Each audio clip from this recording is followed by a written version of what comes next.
Assalamu alaikum wa rahmatullahi wa barakatuh. Bienvenue en direct, en live du Masjid al-Nabawi. Donc j'ai déjà fait un live, là je viens de faire un live là sur Facebook. Vu que le Masjid était fermé à cause du Tarawih, il n'y avait plus la possibilité de rentrer. Donc j'en ai profité pour faire un live sur le Facebook, mais ça n'a pas trop marché.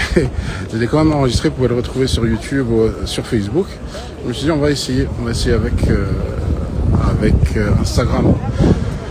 Donc là on a réussi à rentrer, un peu comme je vous ai dit. Tout le Masjid al-Nabawi était fermé, tous les alentours du Masjid al-Nabawi étaient fermés, donc vous ne pouvez pas accéder au Masjid al-Nabawi. Là ils ont terminé Tarawih, donc on est entre le Tarawih et le Tahajjud. Et donc ça s'est dégorgé un petit peu, les gens, comme vous voyez, sont en train de sortir.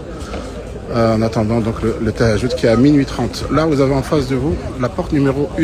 La porte numéro 1, c'est la porte par laquelle vous accédez à la maison d'Aïcha radiyallahu anha, où est enterré le prophète sallallahu alayhi wa sallam avec Abu Bakr as-Siddiq et Omar ibn Khattab. Donc c'est par ici que les hommes peuvent passer et accéder à la maison d'Aïcha radiyallahu anha. Donc là où se trouvent les trois tombes. La porte numéro 1. Vous avez aussi là-bas, là c'est très intéressant, la porte numéro 2 et 3. C'est celles-là qui sont les plus proches de la Rawda. Donc pour ceux qui veulent faire la prière dans les premiers rangs, proches de la Rawda, c'est ici. Par contre, ça ferme très rapidement, vu que c'est un petit espace. Il les ferme très rapidement. Donc là, par exemple, c'est ouvert. Si vous allez là-bas, vous prenez votre place, vous pouvez faire partie des premiers rangs. Bon, il y a toujours la bâche qui empêche de voir l'imam, etc. Mais vous faites partie des premiers rangs, comme vous voyez là-bas. Et ils vont la fermer parce que dès que c'est rempli, ça y est, ils la ferment. Voilà. Donc après vous allez... Donc c'est la porte 2 et 3. Juste après la porte numéro 1, celle par laquelle vous accédez, comme je l'ai dit, à la maison d'Aïcha radiyallahu anha. Là-bas vous avez le Zemzem, on est passé par là-bas tout à l'heure, vous pouvez le voir dans les vidéos. C'est tout le tour qu'on a fait tout à l'heure en live pour après arriver à Taïba al-Madina, là-bas, et revenir et rentrer par ici. Donc on a fait 3 quarts du tour du Masjid. Voilà, donc là maintenant on va rentrer Inch'Allah en espérant qu'il n'y a pas trop de monde à l'intérieur. Alors, les coucous.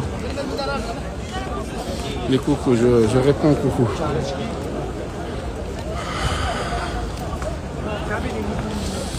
Donc profitez de cette nuit-là pour invoquer, connaissez l'invocation qui était rapportée par Aïcha radiyallahu anha. Répétez-la, c'est la moindre chose que vous pouvez faire pendant cette nuit-là.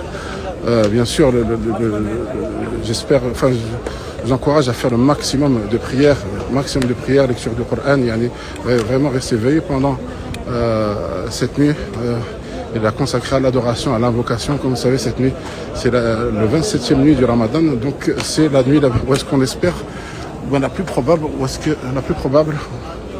hein. Donc il se peut que ça soit la plus probable.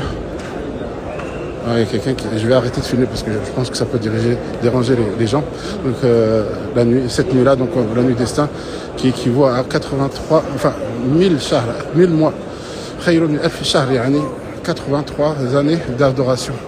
Donc profitez-en, essayez de rester éveillé au maximum. Et là, comme je l'ai dit, la chose la plus simple que vous pouvez faire, c'est juste un petit effort avec la langue. Voilà, je vous dis à très bientôt. Je préfère ne pas filmer à l'intérieur du Masjid al-Nabawi. Voilà, vous avez comme une petite aperçu. Hein. Et n'oubliez pas aussi nos frères Palestine, partout dans le monde. Invoquez pour eux, qu'Allah Azza wa Jalla leur vienne en aide. C'est le seul et l'unique qui a le pouvoir de le faire. Donc adressez-vous à lui au maximum, notamment pendant cette nuit-là. Alors comment on va arrêter?